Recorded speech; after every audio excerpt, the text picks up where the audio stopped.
We've got a new team manager. We haven't really had a chance to sit down. What made this man the perfect man for the job, or did no one else want it? He was the only one that wanted it. The perfect. I'm not quite sure if perfect's the right word to use. At the start of 2022 season, we knew Jade was going to be missing for about a month. He was going home for a month. Team managing isn't really something that I enjoy. I've done it before. I could have done it for a month if we'd had to, but I think my energy is best off somewhere else.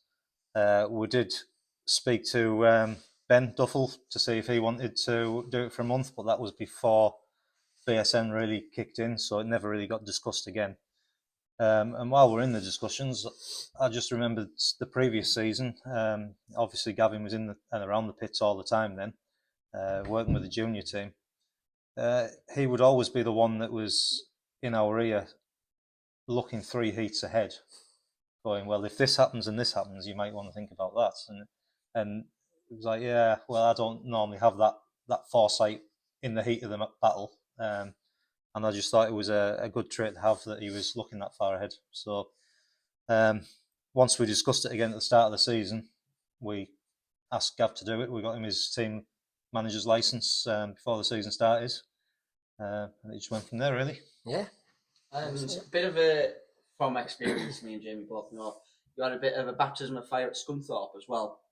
Did that not put you off? No, not at all. No. I learned from Scunthorpe, and I think I will be learning next year. Do you know what I mean? I think Jade will admit he's still learning to this day. There's always stuff that you don't know.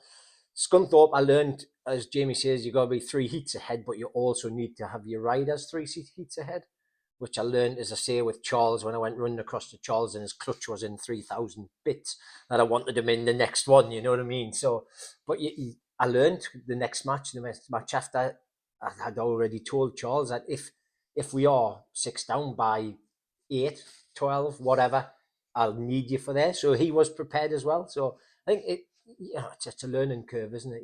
I think what Gavin learned really fast there was what we always get frustrated about with a lot of things is Gavin was really good with the programme, and anyone stood on the terraces can go, this is, I know how this works. And a lot of them do know better than I know how a programme will run out and what they should be doing and why hasn't he put a tax sub in now and things like that. But in the reality in the pits, it's very different. And you've got it's not just a paper exercise, and them things crop up fast, and you got to deal with them fast. And in that meeting, I did actually get hold of Gavin by the shoulders and said, let's take a deep breath. And let's not make the wrong decision for the wrong reasons. Charles can't go out. Yeah. Go get Casper.